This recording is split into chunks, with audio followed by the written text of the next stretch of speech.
Hi, my name is Elizabeth Lee. Thank you so much for tuning in. I'm a fiction writer and I live in Santa Fe, New Mexico.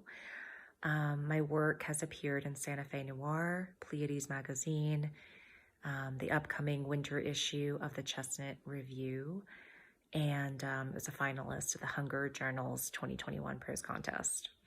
I received my BA in English at Brown University and my MFA in creative writing at Institute of American Indian Arts, which is IAIA in Santa Fe.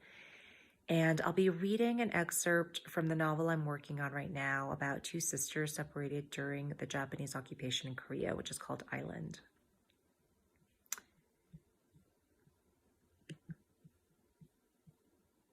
Okay, and just to let you know, just a little content warning, there is some violence and mention of abuse in this story. In the beginning, we were 14, but in 2 months, 10 women died, and then it was just me, my best friend Sohee, Jian, and Hyunjin. The more experienced girls on the island said this was normal, and that people died all the time by suicide or bleeding from torture. But I knew there was nothing normal about that. There was nothing normal about how dull the eyes of the women who spoke of death looked, even when the sun shined directly into them. Whenever the topic came up, people said some version of, maybe if you're lucky, it will be you next, as if we were talking about falling in love for the first time or getting to go on a field trip outside the hometowns we grew up in back in Korea. But I didn't want to die, and I didn't want to understand why they would say such horrible things. Even if the Japanese soldiers used us like toilets, we still had our minds, our memories, our hope the war would end, and we'd be able to go back home. At least I still did. We had been taken by the Japanese to a place called Palau, a cluster of small islands covered by rocks and jungles and caves and blue crystal lagoons in the mountains. While I waited for the day I'd see these other parts of the island, the only sense of adventure came when new ships arrived, bringing new women and military supplies for the soldiers. I like to imagine where and how the ships had been built, all the places they had gone, the human and non-human cargo they carried. They reassured me there were still other places that existed in the world, and every inch of blood and bone inside me needed to know that fact. When I first spotted them on the horizon, something inside would enlarge just a little bit, like one of those ants under a magnified glass right before it burst into flames. It was mid-April, and the sea had calmed after weeks of rain. At daybreak, a cluster of tiny humans, no bigger than ants, moved along the silhouette of the ship against the bright pink sky and filed down the pier before making their way to the beach and then towards us. The second most popular girl at the station, Akiko, made her way outside and stood next to Obasang, the head guard of the station. Akiko's hair and makeup, done pretty the way it was when I first laid eyes on her. For a moment, I saw her as a Japanese man must see us, innocent yet mysterious, pure. To be ravished and then left in a sad pile in her room, I shook my head, trying to empty those thoughts from my head. Still, I couldn't help but spot the diamond in the group of new girls. The girl had her hair up in a loose bun and wore a blue dress that looked perfectly clean, so different than the way the girls in my boat 14 months earlier had arrived, all wrinkled and stained from their own piss and vomit. Her eyes were soft and serene. There she is, I said out loud to no one in particular. She'll be the new favorite. Her name is Ina, Obasang announced behind me. She's like you, clever, good at the language. I've already marked her as my favorite, she smiled, just like I did when you got here. Over the next few days, word spread around the station of Ina's unearthly powers. The girls put their names on a wait list to see her, ready to trade their cigarettes, lotions, opium, and numbing gels in exchange for the questions they wanted answered. They were dying to know what their families were doing, if they would ever marry, if they still have the ability to conceive and give birth like normal women, if their futures, even if they did survive their time at the station, held only misery, so they might as well kill themselves now. But from seeing the village shaman back in my hometown, I knew shamans only communicated with the dead. Obasang, who always tried to get the latest gossip amongst the girls from me, began stopping by the rock garden while I had my morning chores to express her concerns. Don't worry, I told her. She's a fake, just trying to take advantage of the girl's desperation. But how do you know for sure? Obasang bent over to pick up a bit of black curled-up seaweed. You missed this, she said, showing it to me before crushing it in her fist. Black powder fell through her fingers to the ground. Go and see for yourself. I trust you, she said, and she rummaged in her pocket and took out a handful of yellow tickets, which she put in a pile on the ground. I'll leave these here just in case you want them. A strong breeze came, lifting the tickets off the ground, and I ran to retrieve them and gather them in a pile. There were 35 in all. That meant 35 fewer soldiers I'd have to service. Based on what the older woman said, it would be either a remarkable number of tickets or being picked by a Japanese soldier as a bride that would help me get off the island.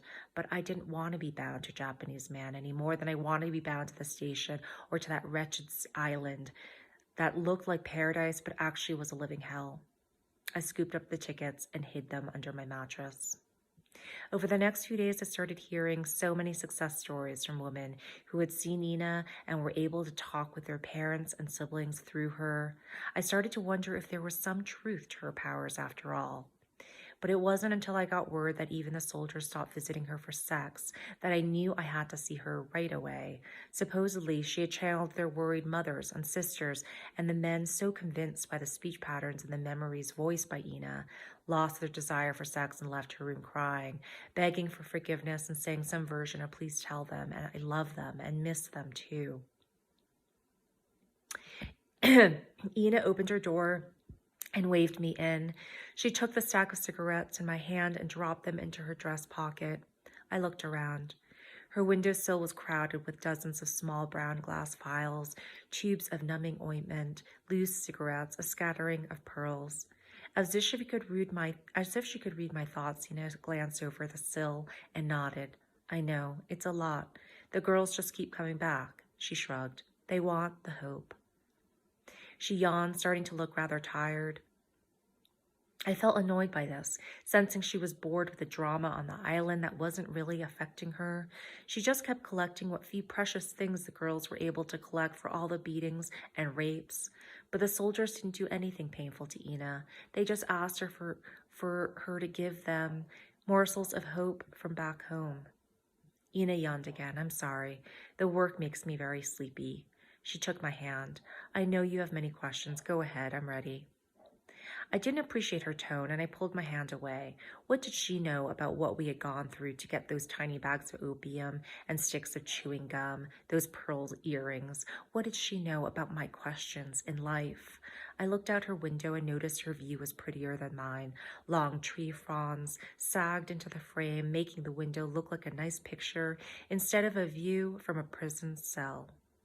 Lined along the sill, I saw little treasures, including wrapped parcels and candies and caramels that must have been presents from the soldiers. I know more than you think, she said, and I caught my breath, realizing she could see into my thoughts. I know you are wondering about what is real, and I can tell you right away that this, she waved across the room, this isn't real. None of this is real. This island, not real. How can you say that? We are all here, living, eating, surviving. My voice cracked and I clenched my teeth, suddenly upset with myself that I was so close to crying. We are real. You are, but you're cut off from the great reality out there, and that is war, and that is Japan still occupying our country. Korea had its own kings and queens once. And now we're on this island and we're used like toilets, I hissed. So please don't tell me these things. I'd rather not think about it. Anya nga, someone has to be the memory. Too many people are busy just trying to survive and they are forgetting important things. And don't bother to ask me to call you by your Japanese name because I won't. It's not your real name.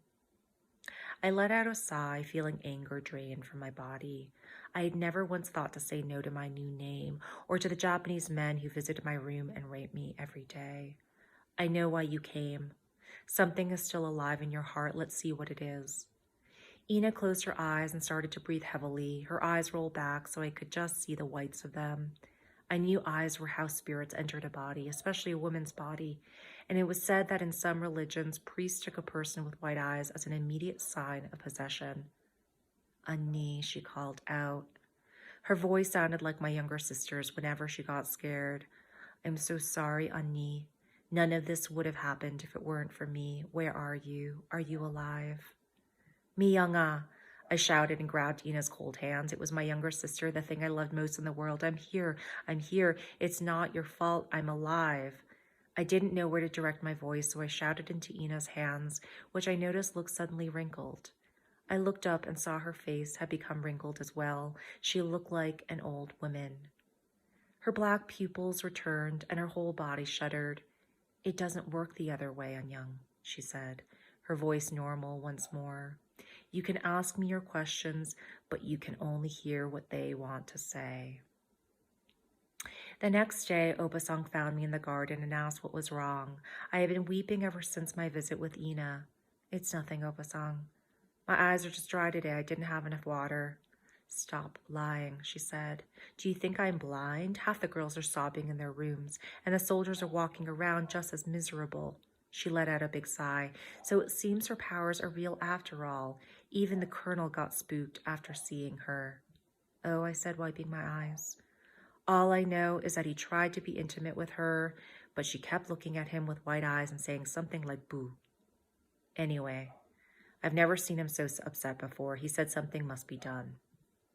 As more bad news for Japan kept spreading around the station, soldiers came less frequently to her rooms, and when they did, they were depressed. It seemed they only wanted to see Ina for news that people still waited for them back home. We understood. We had all been witness to her powers and knew how healing it was to sit with her in her room and be with people who missed us too. A month had passed since Ina's ship came, and no one had died during that time. After morning chores one Friday morning, we were called out of our rooms and told to file into a line and go outside. It was a windy day, and I shivered and tried to warm myself with a tiny shawl one of the soldiers had given to me the week before. The colonel and Ina stood side by side with a semicircle of women around them.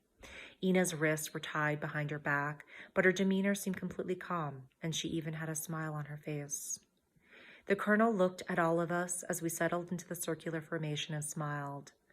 "All of you know these recent activities cannot be tolerated, right?" he shouted. "You know that anyone, anything, or anyone that claims to be more powerful than the emperor is a traitor." He turned to Ina and caressed her hair and down her cheek. "Such a pity," he said in a quieter voice, but still loud enough for everyone to hear him. "Now get on your knees and bend over." Ina's mouth opened and shut. I knew what she must be thinking. "You can have your emperor. But just so you will know for sure, in your sleep, in your waking hours, in the moments when you think maybe, just maybe, I have more power than I actually do." He pulled out his sword, raised her eyes, and looked at everyone. Ina looked up, her eyes completely white. A chill ran up my skull. She turned toward the colonel and smiled. "Boo." The colonel stumbled backwards, but quickly got his footing. He swung the sword across Ina's neck, and her head flew in the air before it landed with a thump and rolled a short distance from my feet. The blood gushed into the sand. Over the next few seconds, the skin on her face started to collapse and get spotted, and lines of white shot through her black hair. She'd become the old woman again. After someone collected her head, I just stared at the thick puddle of blood, absorbing the white sand like it was cocooning itself with a rocky skin. Smoke and gray flakes of ash blew into my face, blinding me for a moment, and the air was heavy with the scent of metal. The women were ordered to stand in a circle inside a large circle of Japanese guards. In the center of the women was a large cauldron. "Come, come," the colonel shouted, and gestured with his fingers for Jian, the first girl in line to come forward. "Open your eyes." He slapped her head. "Stop it. Open your eyes." He picked up a ladle, dipped it into the pot, and raised it to her lips. "Drink. Swallow. Swallow." Jian brought her hand to her mouth and curled forward as she dry heaved. She shook her head, taking small steps backwards, but the colonel slapped her head until she moved them. "Drink." By the time it was my turn, I felt as if I had emptied I felt as if I had been emptied of any feeling or sensation, and there was nothing left in me. During the 15 minutes I waited in line, I had been thinking of the advice I'd given Ina about floating out of her body when she first arrived. It's what I had done to survive the countless visits from soldiers. And so while I shuffled across the sand with blood and tiny rocks still sticking to the tops of my feet, I imagined myself floating into the blue sky overhead, into the blue veil of white clouds, and then even higher, into the reaches of the galaxy where stars orbited. I floated up into the vastness of eternity. Come, come, open your eyes, open your mouth, drink. I stepped forward and peered into the pot, feeling nothing when I saw the mass of white and black hair, and finally the wrinkled face of Ina in the bloodied water. Thank you so much for listening. I hope you enjoyed it.